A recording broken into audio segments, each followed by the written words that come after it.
women do, or women and men, with their old gold jewelry? Some old bracelets, some old necklaces that either might not be in vogue anymore. They should wear them.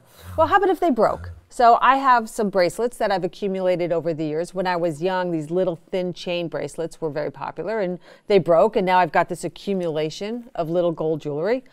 What should someone do with their old jewelry? Well, I mean, this is a personal decision. Right. The question is, what do you want to do with it? Do you want to sell it? Then I can advise you how to do it.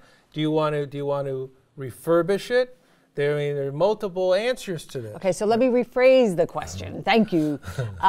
Is there value in my old jewelry? So is it worth holding, remelting it into something else? And this was all, I'll call it 14 karat jewelry, so it was some substance of gold.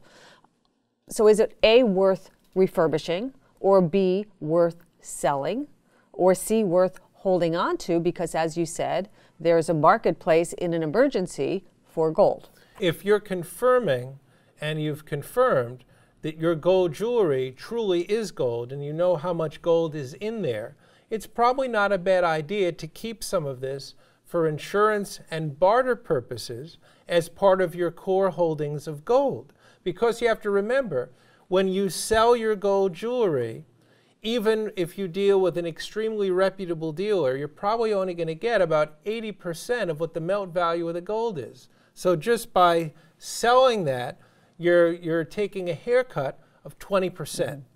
So yes, it might be very wise to hold on to that. And if you are going to sell that jewelry, you really do need to shop it around and know what you have. You can go on eBay and find comparable pieces to see if they bring premium values over the melt value of the metal.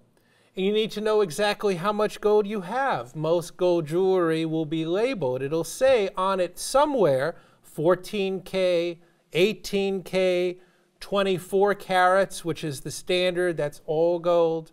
And by looking on the internet and seeing if what you have is worth a premium, you'll know if you should just sell it for the melt value. Another resource and a company that deals in vintage gold jewelry is Heritage Auctions. So you can go to ha.com on the internet and you can look at Heritage Auctions prices realized and find comparable pieces to what you have. Awesome. And that's basically where it's at with gold jewelry. All right, and how about, is the value of yellow gold versus white gold versus rose gold comparable? Well, these are really just a matter of stylistic differences.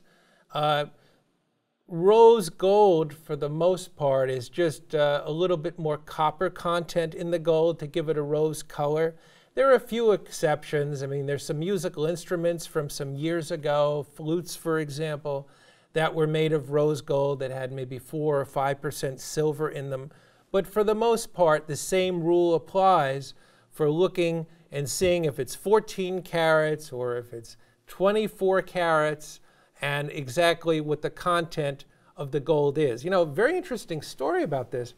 I had a client not long ago had a collection of vintage watches, and he took great pride in his watches were featured in a magazine some years back.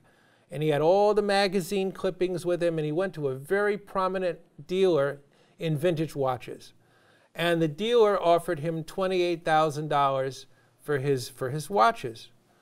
And he told me he was going to sell these for $28,000 to this very prominent dealer. I said, you know, just for the heck of it, I know a coin dealer who can calculate the amount of gold in these watches. Why don't you take them to him and just find out what the melt value is?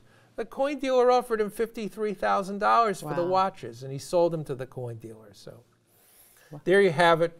Speak to at least 2 vendors before you sell your vintage material, and do check on the internet on the ha.com archives and see if you can find something that looks like what you have so you can get a good idea of the value. Great advice. Thanks, Scott. Thank you so much. If you liked what you just heard in my conversation with Scott, do me a favor, tell your friends, share this video, like it, do the social thing. There's more of it at bottomlineinc.com. You can follow Scott's blog, and there are more videos. Thanks so much.